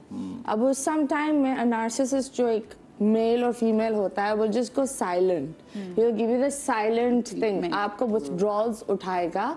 Normally ये होता है हमारे दिमाग में कि अगर आप किसी को इग्नोर करने लगो, उसको आप ज़्यादा अजियत देते हो नॉर्मल बॉडी पेन से ज़्यादा, क्योंकि वो तो एक टैबलेट से भी नहीं जाता। बंदी या बंदा पागल हो रहा होता है, मैंने क्या किया, मेरे मेरे में क्या गलती है, सेल्फ डाउट्स पैदा होते हैं। सेल्फ डाउट्स होता है, लो सेल्फ स्टीम आता है, वो एक चीज में she already starts feeling low कि there is a fault in me, he is ghosted me, और फिर वो आता है इंस्टेड ऑफ 100% वो 80% देता है। वो उस 80% को भी 100% से ज्यादा खुश रहने लग जाते हैं कि हाँ ठीक है चलो इतना तो हो गया ना, नहीं करते करते आपको रियलाइज नहीं होता ये जो 100 का सफर 2% तक हो जाता है, और फिर एक टाइम आता है कि वो सिर्फ 1% आपको दे रहा होता है, और आप दुनिया बोलती है कि वो तुम्हें कुत्ते की तरह ट्रीट कर रहा है, लेकिन तुम उसके पीछे क्यों जा रही हो। लेकिन उस खातून को या उस मर्द को इस बंदे ने एक टाइम के सफर में प्रोग्राम कर देता है कि वो 1% भी उसके लिए 1000% रखता है। So this is a method called the push and technique. ज्यादातर अगर कोई इंसान आपके साथ कंसिस्टेंसी नहीं दिखाए, प्यार में भी कंसिस्टेंसी चाहिए होती है। बहुत ज्यादा प्यार भी जो लोग बोलते हैं ना उसने तो ये कर दिया तो वो कर दिया, वो भी एक बहुत ही बड़ा रेड फ्लैग होता है। जो इंसान आपके लिए सब कुछ कर ले, भाई क्यों कर रहे हो सब कुछ, मतलब व्हाट्स रॉन्ग विथ यू। तो ये चंद चीजें हैं ना जो हमारी बच्चियां हैं और जो हमारे जो यंग जनरेशन है जिनको रिलेशनशिप्स और इन चीज़ों में जा रहे होते हैं, ये ट्रिगर्स को देखना बहुत ज़रूरी है। बिकॉज जब आप 1% पर आ जाते हो then you are locked in mental slavery, फिर उससे निकलना इज ज़्यादातर लोग सुसाइड की तरफ चले जाते हैं। I have been mentally like blocked at one point in my life, और आपको ऐसा लगता है Rahat Swami, I was in such a bad state, ना मैं अच्छे कपड़े पहनती थी, खुद के लिए बुरा ही बोलती थी, और क्योंकि मैं इतना नेगेटिव हो गई थी कि और इतना नेगेटिव बोलती भी थी कि नेगेटिव एक ऑरा हो जाता है, फिर लोग आपके साथ भी ना कटने लगते हैं। फिर एक टाइम होता है बंदा isolation and then it's like pull the plug. So ये चीजें हैं ना बहुत जरूरी होता है। We need to teach our kids about this. ये जो स्टेप्स होते हैं जो ये लोग क्वाइटली कर रहे होते हैं और लोगों को ये लगता है फूल भेज दिए इसने, ये कर दिया है तो बहुत बड़ी बात है, फूल भेजे देखो ना, बट दिस इज रॉन्ग। हाँ, ये आप तो जब कहानी कोई लिखती हैं और आप जब उसमें किसी ऐसे किरदार के बारे में लिखती हैं जो कि नरगिसियत का शिकार होता है, नार्सिसिस्ट होता है, तो लिखने वाले के भी दिमाग में क्या होता है? क्या उसका कोई बैकग्राउंड आप लोग कोई बैकग्राउंड होता है कि क्यों ये शख्स ऐसा है? हाँ, अगर हम वो नहीं देंगे तो लोग रिलेट नहीं कर पाते, या बाज़ों का ऐसा भी लोग कर जाते हैं जो कि मेरे ख्याल से अनजस्टिफाइड होता है कि पूरा गलत दिखा के इवेंचुअली आखिर में सब सही हो गया। ऐसा नहीं होता, रियल लाइफ में भी नहीं होता। तो अगर किसी के साथ गलत हुआ है तो उसकी कोई रीजनिंग होती है। कुछ लोग सुधर जाते हैं, अगर आपकी ज़िंदगी में कोई इतने तजुर्बात हुए हैं जिससे सीख के कुछ लोग सुधर जाते हैं, कुछ लोग नहीं सुधरते। Life is not a bed of roses for all. मतलब कुछ लोगों को होता है कि वो मार खा खा कर भी वो उनकी तलखी जो उन्होंने अपने अंदर उतारी होती है वो दूसरों पे निकाल रहे होते हैं। तो ये होता है कि जब आप कुछ कई कैरेक्टर लिख रहे होते हैं तो आपको बहुत वेल स्टेब्लिश करना पड़ता है कि अगर वो बंदा ऐसा है तो ऐसा क्यों है, for no reason, out of nowhere वो अगले के साथ ये कर रहा है, ऐसा नहीं हो सकता। आपको उसका कोई बैकग्राउंड दिखाना पड़ेगा, या कोई ट्रॉमा ऐसा जिससे वो गुजर कर आया, या कोई ऐसा पास का एक्सपीरियंस जिसकी वजह से वो ऐसा हुआ है और उसके आसपास के लोग सफर कर रहे हैं। आइदर फिर वो उसके इलाज की तरफ जाएगा, आइदर फिर वो अपनी बर्बादी की तरफ जाएगा। अच्छा, मैं डॉक्टर नबीहा अली खान के पास दोबारा जाऊंगी, लेकिन लाहौर से हमारे साथ कॉलर भी मौजूद है, शुमाइला आज भाई। शुमाइला में कॉल करिए। अस्सलाम वालेकुम शुमाइला। वालेकुम अस्सलाम व रहमतुल्लाहि व बरकातहू। वालेकुम अस्सलाम व रहमतुल्लाहि व बरकातहू। क्या शेयर करना चाहेंगे? क्वेश्चन मुझे करना है। जी जी। जो नार्सिसिस्ट हैं मुझे डिप्रेसिव पर्सनालिटी का सामना है। अच्छा जी, तो आप सवाल क्या पूछना चाहेंगी? थोड़ा सा शेयर करना पड़ेगा कि आपकी बहन है, भाई कौन से, ताकि हम फिर आपको सोल्यूशन बता सके कि आप अपने लिए क्या कर सकते हैं। अच्छा ठीक मेरे हस्बैंड है। अच्छा ठीक है। जी, थोड़ा सा बताएं, शादी कितने अरसे से आपकी हुई है, क्योंकि हम उसी पे बात करें रिलेशनशिप। आपकी शादी को कितना अर्सा हो गया, वो क्या करते हैं? जी 23 साल हो गए हैं शादी को, लेकिन बिल्कुल सेम पर्सनालिटी है। अच्छा, तो प्रॉब्लम क्या है? मैं छोड़ना चाहूँ तो वो पैचअप करते हैं, इसी तरह से जैसा बताया जा रहा है शो में। वो तोड़ना चाहें तो वो रोक लेते हैं, पैचअप चलें। करने की कोशिश आपको एक सवाल पूछ सकती हूँ शुभाला? मैं यही चाहती हूँ कि मुझे इसका क्या सलूशन है, क्या किया जाए? अच्छा चले ठीक है। मैं ना डॉक्टर नबीहा अली खान से भी, क्योंकि हम उस साइकिल को ब्रेक करने के वाले से बात कर रहे हैं। डॉक्टर नबीहा, वो जैसे मैंने बात की एक लड़कियों की मैंने मिसाल दी, तो ये हमारे साथ शुमाइला 23 साल इनकी शादी को हो गए हैं और एक बड़े लंबे अरसे से जो उनके हस्बैंड है उनका एक ट्रेट है, वो उसको साइकिल को ब्रेक कैसे कर सकते हैं? मुझे तो ये समझ में नहीं आती कि क्या कभी नार्सिसिस्ट शख्स को भी पता चलता है कि हाँ मैं हूँ और मुझसे लोगों को नुकसान पहुंच रहा है, तो मुझे ज़रा बंदे का पुत्र बनना चाहिए। देखिए, ये इनको समझाना तो मुश्किल काम है। आप एक नार्सिसिस्ट पर्सनालिटी को नहीं समझा सकते कि वो इस किस्म की हरकतें कर रहे हैं, क्योंकि उसने समझना ही नहीं है। बेसिकली ये मर्दों में ज़्यादा पाया जाता है। ये जो जहनी मर्ज है ना, ये मर्दों में इसलिए ज़्यादा होता है कि उनमें हाकमियत होती है।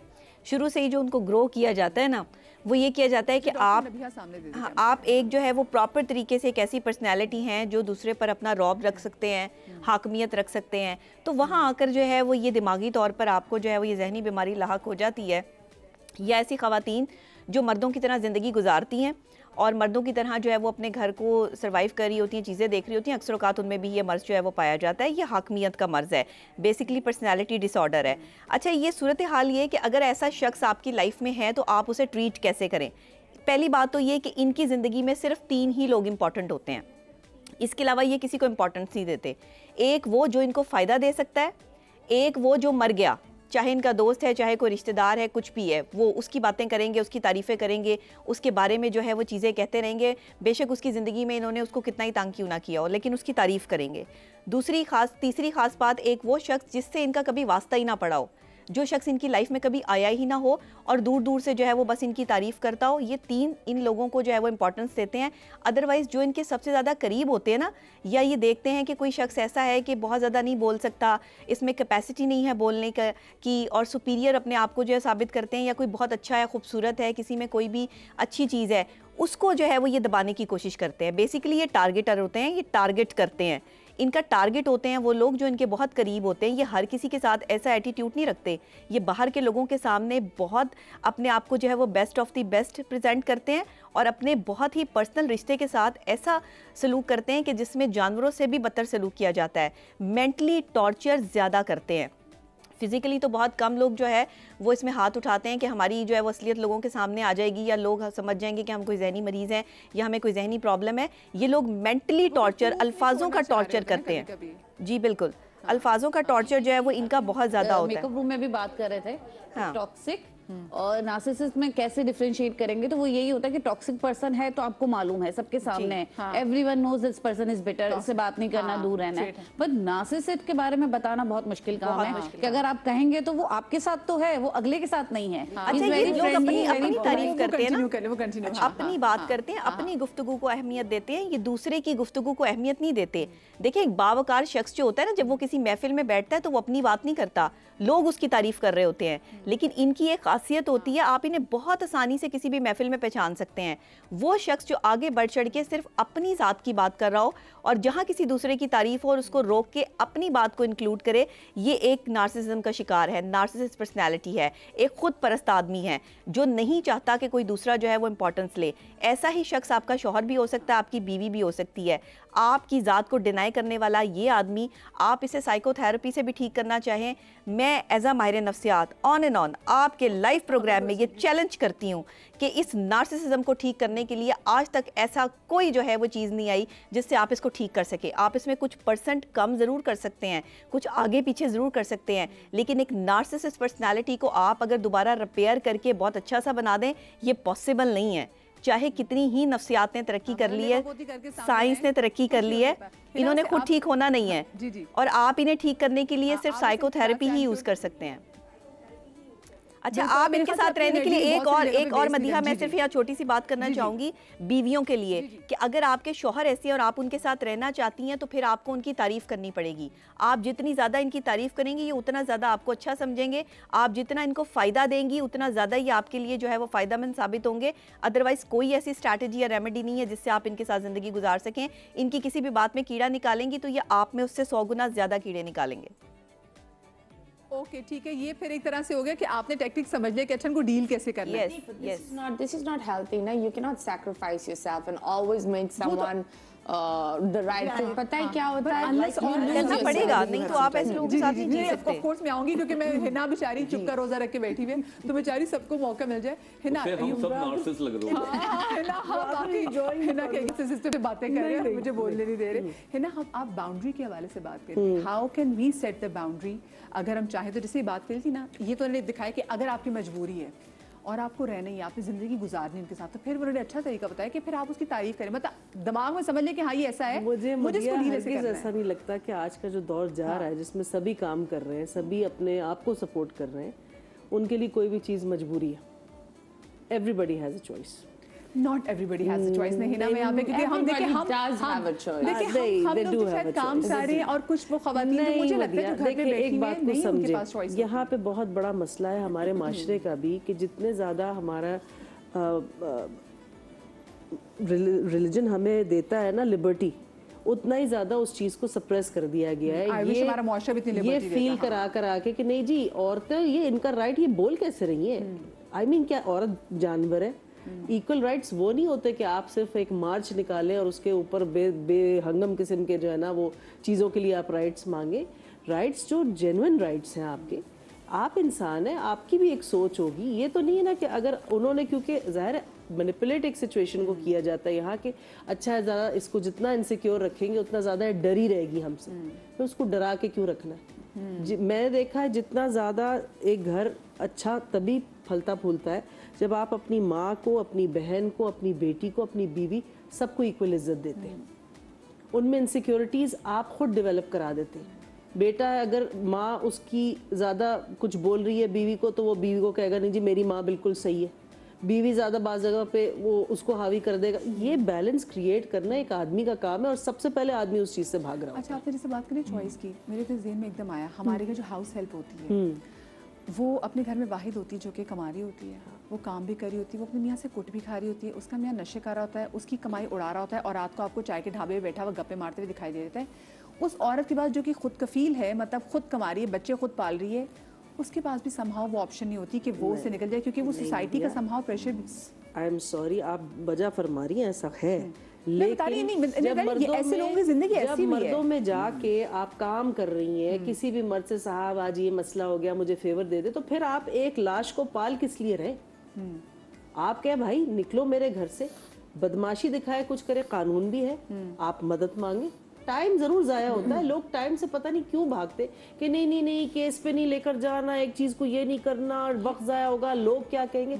लोगों ने, आप जब अच्छे चल रहे होते हैं, 5 वक्त के नमाजी होते हैं, रोजेदार होते हैं, तब भी तो कहना होता है कि जी है ना, आप गलत है।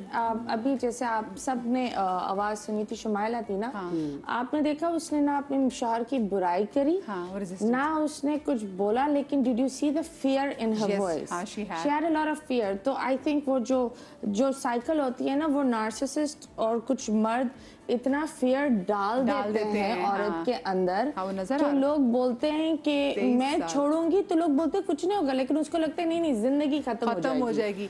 अच्छा, ब्रेक में ले रही हूँ क्योंकि मेरी जो टाइम जो है ना कंटेंट कराएगा अभी थोड़ा खत्म हो गया। मुझे ब्रेक के बाद वापस आऊंगी, फिर हम बात करेंगे। हिना जी भी इसमें ऐड करना चाह रही थी और कैसे डील करना है, ये डॉक्टर साहब ने बताया, और डॉक्टर साहब से पूछेंगे कि भैया वाकई नार्सिसिस्ट शख्स की तारीफ करके उसको कंट्रोल किया जा सकता है। नहीं, बड़ा आसान है। हाँ, आसान है। चले ब्रेक के बाद मिलते हैं।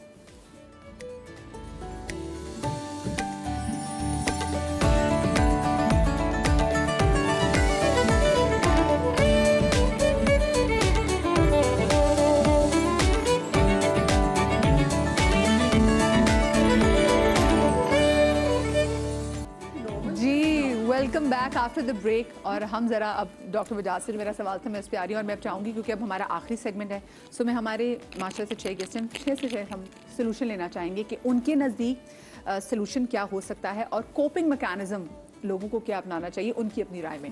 जी डॉक्टर साहब। नंबर 1 ये कि नार्सिसिस्ट अगर आपके साथ इमोशनली जुड़ा हुआ है तो उसकी एक अलग ट्रीटमेंट है, उसका एक अलग तरीका है। और अगर कोई ऑफिस में है, अगर कोई आपका वक्ती तौर पर मुलाकात होती है, जिस तरह आपने बताया गेस्ट है, तो उसके साथ डील करना एक अलग है।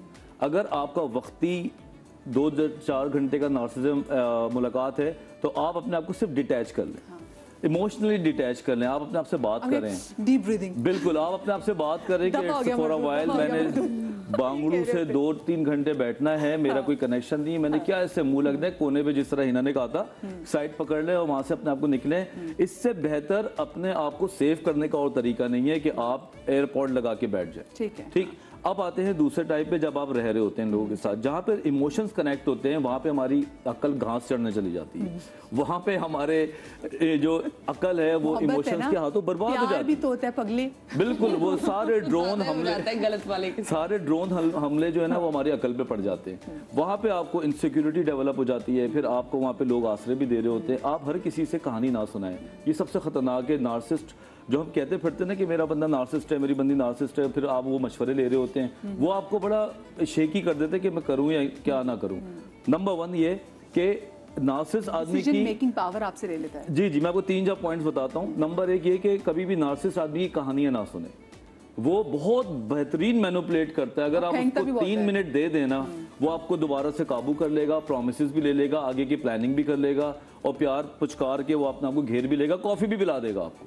तो 3-4 मिनट जब वो बोल रहा हो, शो में पिलाते जब वो 3 बोल रहा हो तो कैंडिडेट को चाहिए कि वो बोले कि मुझे तुम्हारी बातें नहीं चाहिए, मुझे तुम्हारा अमल चाहिए। ये वर्ड उसको सिखाना शुरू कर दें आप। I don't need your words, I want to see action from you. आप ये बात बोलते रहें ताकि उसके दिमाग में ये बात अकल ठिकाने आए। दूसरी बात ये है कि आप उससे बहस में ना लग जाए, वो बहस में कभी नहीं आप उससे जीत सकता। तीसरा ये कि आप, मैं हमेशा कहता हूँ, टीम बना लें, टीम बना के उसके ऊपर वारदात करें, ताकि वो अकेला, जो आप वैसे टूटी फूटे हो चुके हैं, 2-3 साल से रह रहे हैं, वो 2 मिनट में आपको डिटोर कर देता है। तो उसके बाद क्या होता है, आपको तो अपना टूटा फूटा नजर आ रहा होता है। आप उसे डिटैच होके नार्सिसिस्ट को पढ़ें जाके। सबसे अच्छी बात है जो इसको नार्सिसिज्म की कोई किताब खरीद लें। आप दुनिया में गूगल करते फिरते ये आप पढ़ें कि इसको कैसे डील करें। आप उसको देखेंगे 3-4 चीज़ें बड़ी हल्की हैं और उससे आप डिटैच होने की प्रैक्टिस करें। ये कि आप उसको एक नया रवैया दें, वो ये रवैया होना चाहिए कि उसको ये महसूस हो लगे कि ये छोड़ देगा, उसको शॉक में डाल दें। उसको जिस दिन, मैं खुदा की कसम खा के कहता हूँ, जिस दिन जिस दिन नार्सिसिस्ट को ये पता चल जाता है ना ये मुझे छोड़ देगा, वो रेड लाइट के बाद उसके रवैये चेंज होते हैं, वो चेजिंग करता है। क्योंकि नार्सिसिस्ट कभी भी नहीं चाहेगा कि ये बंदा मुझे छोड़ के जाए, उसकी तो बेइज्जती माशरे में हो जाएगी। और नार्सिसिस्ट के प्यार भी करते हैं, प्यार वो अपने आप से कर रहे होते हैं। उस प्यार का हिस्सा ये कि मैं तुमसे प्यार कर रहा हूँ, कि मैं तुमसे प्यार करता हूँ और मैं तुम्हें नहीं छोड़ सकता, तो तुम कैसे जा सकती, ये वाला प्यार होता है उनका। डायरेक्ट आपसे प्यार नहीं होता। It's like you are so lucky that I chose you. You can out of everyone, it's you. उनका एक बार मेरे पास एक पेशेंट आई, आखिरी बात करूंगा। एक बार मेरे पास पेशेंट आई, वो खड़ी हुई थी मिरर में, कहती कि डॉक्टर वजाहत, आज मैं अपने आप को बड़ा अच्छा महसूस कर रही थी और मैंने अपने आप को मिरर में देखा और मैं चाहती थी कि मेरा हस्बैंड मुझे मिरर में देख के तारीफ करे, जो कि साइड में खड़ा हुआ था। तो मैंने उससे बड़े डरते बोला कि कैसी लग रही हूँ मैं, तो उसने कहा you are looking very beautiful. आखिर बीवी किसकी है? अब उसके बाद क्या बचा? ये भी एक तरह से उसका ट्रेड है जनाब, के मतलब अगर तुम अच्छी हो तो तुम बीवी तो मेरी हो, वो भी सारा का सारा ले गया। अगर कोई कुछ करेगा तो इनका पास, अगर कोई बीवी भी अच्छी है ना तो वो इनकी वजह से।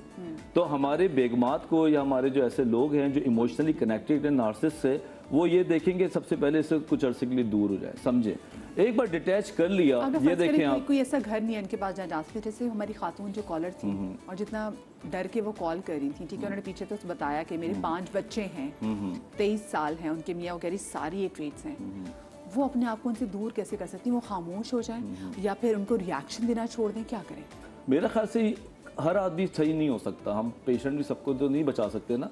तो पेशेंट अगर जिस किस्म की बात कर रही थी, इनका ठीक होना बड़ा मुश्किल होता है। इनको पहले चाहिए अपने माइंडसेट को ये देखे कि जनाब आली, मैंने अपने डिप्रेशन को पहले ठीक करना है, अपनी तबीयत को ठीक करना है, अपने रहन सहन को ठीक करना है, और फिर ये जैसा इसको ऐसे हाल पे छोड़ दो। हाँ, क्योंकि 23 साल हो गए ना, आप ये नहीं कह सकते कि आप लड़ दें, या 23 साल के बच्चे बड़े हो चुके हैं। आप अपनी बाउंड्री सेट कर लें कि ये एक आदमी है, अपनी बातें करेगा, अपनी बकवास करेगा, 2-2.5 घंटे, मेरा क्या इसका लेने देना, मेरी अपनी लाइफ है। तो क्यों कुछ लोगों को ये करना पड़ता है, जो कि मैं कहते हुए इतना खुश नहीं हूँ, but we don't have a choice. जी क्या होना चाहिए? प्रैक्टिकल रियलिटीज होती है। मैं शुमाइला से वो पूछना ही चाह रही थी सवाल, आई होप अगर वो सुन रही हो तो। शुमाइला, अगर आपकी शादी को 23 साल हो चुके हैं तो you are very deeply entrenched in that relationship, ठीक है? इस तरह के रिलेशनशिप से निकलना इतना आसान वैसे भी नहीं होता इतना वक्त गुजरने के बाद। लेकिन 5 बच्चे हैं, तो वो 5 बच्चे जो है, इस वक्त वो 5 बच्चे आपकी स्ट्रेंथ है, वो आपकी स्ट्रेंथ है जिसको आपको यूज करना है। आप एक टीम बनाते हैं एक दूसरे की। आपको अगर आपका शौहर डिसरिस्पेक्ट करता है, अगर आपको आपका शौहर पब्लिक में स्पेशली, मैं उनसे ये सवाल पूछना चाह रही थी कि ये बहुत कॉमन ट्रेट होती है, अगर पब्लिकली में वो आपको डिसरिस्पेक्ट कर रहा है तो वहां पर आपको कभी ना कभी बोलना पड़ेगा। पब्लिक में वो he will not let lose, क्योंकि उसको अपना इमेज बचाना होगा, अपनी इमेज की इनको बहुत फिक्र होती है। तो आपको अगर वो पब्लिक में इस तरह से करता है तो आप उसी तरह से जवाब देना शुरू करें, चाहे हंस कर दें, ठीक है? ये मैं एक एग्जांपल देती हूँ। किसी ने अपनी बीवी से इस तरह की बात की थी कि हाँ अच्छी लग रही है, तो जाहिर है मेरी बीवी अच्छी तो लगेगी। तो उसने कहा कि हाँ, लेकिन मैं अपने बारे में तो ये नहीं कह सकती कि मेरे मियाँ के तो सर बाल ही नहीं रहे। और इमीडिएटली उसे लाइट हार्टेडली कहा, ही गॉट रियली फ्रैजल्ड। तो अब उनको भी उस जगह पर लाना पड़ेगा कि इनफ। तो एक तो ये चीज़ है। बच्चे आपके अगर बड़े हो चुके हैं, बच्चों को अपनी स्ट्रेंथ बनाएं। बच्चे आपके साथ आपके लिए खड़े हो सकते हैं कि हमारी माँ को रिस्पेक्ट दो, ठीक है? एक तो ये बात है। लेकिन before you get into that relationship, जो एक बात मैं कहना चाह रही थी कि वो स्पेशली लड़कियां बिकॉज वल्नरेबल होती हैं। आपके लिए आजकल के ज़माने में ये वो दौर नहीं है कि जी माँ बाप ने रिश्ता तय किया था और शादी वाले दिन आपकी मुलाकात हो रही है। आप जब एक शख्स से, लड़का या लड़की, आप जब आपकी मंगनी भी हो चुकी है और आपका थोड़ा मेल मिलाप बढ़ रहा है, तो आप सिर्फ इतना देख लें कि हम अगर कहीं होते हैं, महफिल में बैठे होते हैं, क्या किसी चीज़ से जिससे कि मुझे खुशी मिलती है, ये शख्स उस खुशी को बर्बाद तो नहीं करता? मेरी उस खुशी के मोमेंट को ये किसी तरह से इस तरह से डैमेज तो नहीं करता कि मैं रोते रोते उसके पीछे भाग रही हूँ? अक्सर लोग आपकी बर्थडेज को, आपके पार्टनर नार्सिसिस्ट पार्टनर्स होते हैं ना, वो आपके अहम डेज को बिल्कुल ऐसे डिस्ट्रॉय कर, जैसे बात की कि आपकी बर्थडे और ये आप शादी से करता है, पहले असेस कर सकते हैं।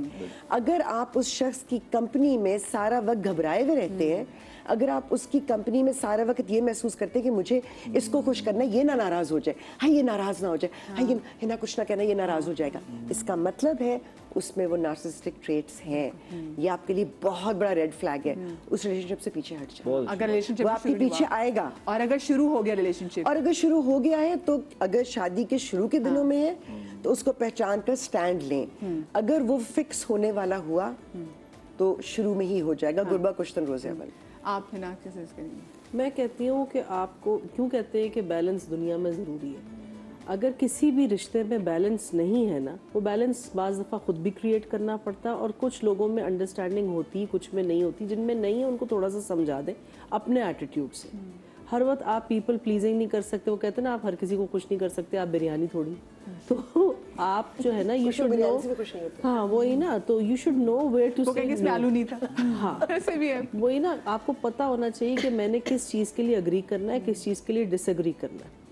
आपकी एक ज़िंदगी है, आपकी हर अच्छाई बुराई को देखकर ही किसी ने आपको चूज़ किया है ना।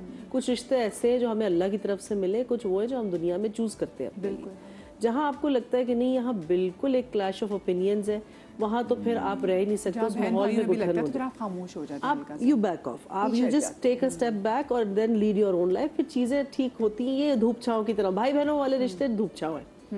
लेकिन मियाँ बीवी का जैसे मैं रिश्ता कहूँ, जो सबसे आज के दौर में इम्पोर्टेंट ही है, क्योंकि आप एक दूसरे के पार्टनर हैं। कहते हैं ना गाड़ी के 2 पहिए, उनमें यू हैव टू टेल कि भाई देखें ये मेरी लाइक्स डिसलाइक्स हैं, ये आपकी हैं। कुछ आप मेरी चीज़ों को रिस्पेक्ट देंगे, मैं आपकी चीज़ों को रिस्पेक्ट दूंगी, तभी वो चीज़ों में बैलेंस क्रिएटेड रह सकता है। अदरवाइज अगर जहाँ जिस भी रिश्ते में इज्जत नहीं है, एक दूसरे के लिए खुलूस नहीं है, एक दूसरे की बेटरमेंट के लिए एक जज्बा नहीं है, तो वो फिर वहाँ पे कुछ ना कुछ गड़बड़ है जरूर, फिर वो सर्वाइव नहीं कर सकता। हम देखिए फिर हम जिस क्लास से हम अगर हम बात करें ताल्लुक है तो पढ़ी लिखी क्लास है, लेकिन हम बहुत सारी क्लास के ऐसे लोग हैं जिनसे हमारा पाला पड़ता है, जिनके मियाँ जब बात ही करते हैं तो गाली देते हैं, तो वो सबसे पहले तो आपकी इज्जत वहीं पे ख़त्म कर देती है कि औरत को हर छोटी छोटी बात पे उसको गाली दे देना, आलू सही नहीं काटे, फलाना नहीं किया, घर का दाम जो झाड़ू सही नहीं दिया, बाथरूम सही नहीं है, कपड़े सही नहीं धोए तो मेरे, तो वो ऑलरेडी गाली दे के ना अगली का वहीं सेल्फ कॉन्फिडेंस खत्म कर देते हैं। जुल्म सहने वाला भी तो गुनहगार है ना। आप इस बात को क्यों नहीं समझते कि क्यों बर्दाश्त कर रहे हैं, क्यों बर्दाश्त कर रहे हैं? आपको उसको वही, you should give the other person a piece of their own cake. I know कि वो चीज़ झगड़े पे लिए, आप झगड़ा मत कीजिए, लेकिन आप किसी को 4 लोगों को बुला के उनके सामने दिखा तो सकती हैं। तो ओके ये है, ये देखें आप सारे कि ये हो रहा है, कहीं तो उसको आप ऐसा एक ब्रेक लगाए उसको। आप अस्मा, आप क्या सजेस्ट करेंगी? मेरे ख्याल से जिस तरह डॉक्टर साहब ने भी कहा था और हिना ने भी कहा, एक तो बाउंड्री सेट करना बहुत ज़रूरी होता है किसी भी रिलेशनशिप में। आपको बाउंड्री सेट करना कि यहाँ से अब मेरी सेल्फ रिस्पेक्ट पे बात आ रही है, मेरी इज्जत पे बात आ रही है। यहाँ जिस रिलेशन में आप कर सकते हैं, बहन भाइयों में भी कर सकते हैं, यार इससे आगे अब तुम नहीं बोलोगी, यहाँ अब मेरी अपनी पर्सनल लाइफ है, मेरी अपनी पर्सनल चॉइस है। कुछ रिलेशनशिप में आप नहीं कर सकते हैं, जैसे वो शुमाइला खातून है जो 23 साल से एक रिलेशनशिप में, वहाँ अब आपके पास चॉइस नहीं है। हिनापा ने कहा कि बहुत मुश्किल होता है ऐसे रिलेशनशिप से निकलना। फिर आप ये कर सकते हैं, आप आपको इमोशनली तो डिटैच करेंगे, आप फिजिकली भी कोई और एक्टिविटी ढूंढें।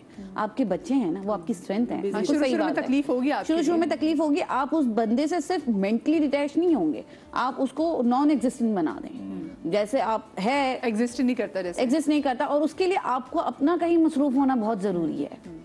फिजिकली भी और मेंटली भी आपकी कहीं कोई एक्टिविटी ऐसी होनी चाहिए, कोई वैलिडेशन ऐसी होनी चाहिए, आपको अपने आप पर तवज्जो देनी चाहिए। आप अपनी लाइफ में मस्त हो जाएं। आपके 5 बच्चे हैं, बहुत है कुछ करने को। थोड़ा सा ना जो चीज आपको खुशी देती है, एग्जैक्टली वो चीज अपना ले और वो करना शुरू कर दे, तो कहीं ना कहीं आपकी मेंटल सैनिटी बच जाएगी। And she has a purpose. 5 बच्चे हैं, आप उनकी लाइफ बिल्ड करें, उनकी मेंटल हेल्थ पे, क्योंकि ऑब्वियसली जब बाप ऐसा है तो उन पे भी इफेक्ट तो आया होगा। तो ये आपकी लाइफ का पर्पस आप अब बना लें कि मुझे बच्चों को उस रास्ते पे नहीं चलाना, और उसके लिए काम करें, उनकी मेंटल हेल्थ के लिए काम करें, अपने ऊपर काम करें, जो चीज आपको खुशी दे रही है वो करें। और आप ये समझ लें कि वो बंदा एग्जिस्ट नहीं करता।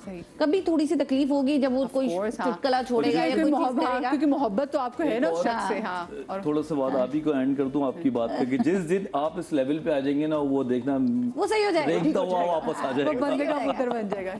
I normally think that जब ऐसी कोई relationship होती है, when you're in love with a narcissist, so the biggest weapon you have is staying calm.